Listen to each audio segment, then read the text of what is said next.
ইসরায়েলের সামরিক বাহিনী ও গোয়েন্দা শাখা আমানের সদস্যদের আরবি ভাষা ও ইসলামিক সংস্কৃতি শিক্ষা বাধ্যতামূলক করছে আইডিএফ।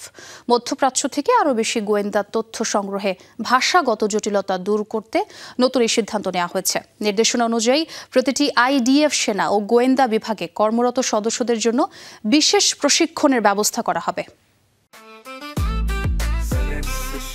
জেনেক্সে শিফট করো, লাইফকে লিফট করো। গত 2 বছরে মধ্যপ্রাচ্যের বেশ কয়েকটি দেশের সাথে সরাসরি সংঘাতে জড়িয়েছে ইসরায়েল। এমন পরিস্থিতিতে শত্রুর দুর্বলতা খুঁজে পেতে গোয়েন্দা বিভাগের কর্মদক্ষতা বৃদ্ধিতে জোর দেওয়া হচ্ছে।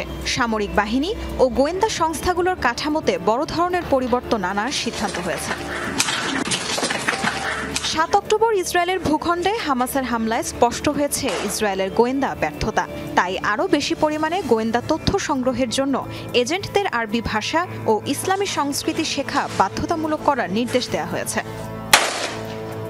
জেরুজালেম পোস্ট সহ একাধিক ইসরায়েলি গণমাধ্যমের তথ্য অনুযায়ী ভাষাগত প্রতিবন্ধকতা দূর করতে এবং সেনাদের দক্ষ ও চৌকস বানাতে নতুন এই নির্বাহী আদেশ দিয়েছেন আইডিএফের গোয়েন্দা সংস্থা আমান প্রধান মেজর জেনারেল শ্লোমি বেন্ডার।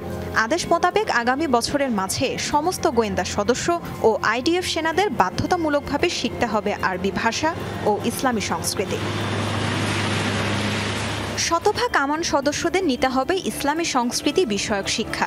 50% সেনা ও গোয়েন্দা সদস্যকে শিখতে হবে আরবি ভাষা। পুরো বিষয়টি তদারকি করতে গঠন করা হবে বিশেষ বিভাগ। এরই মাঝে শেষ হয়েছে অভিজ্ঞ প্রশিক্ষকদের নিয়োগ প্রক্রিয়া। শুধু আরবি ভাষা ও ইসলামী সংস্কৃতি নয়, আইডিএফ সেনা ও এজেন্টদের শেখানো হবে ইয়েমেনের হুতিদের ব্যবহৃত ও ইরাকে প্রচলিত বিভিন্ন আঞ্চলিক ভাষাও। তাসরিয়ান সোবহান, যমুনা নিউজ।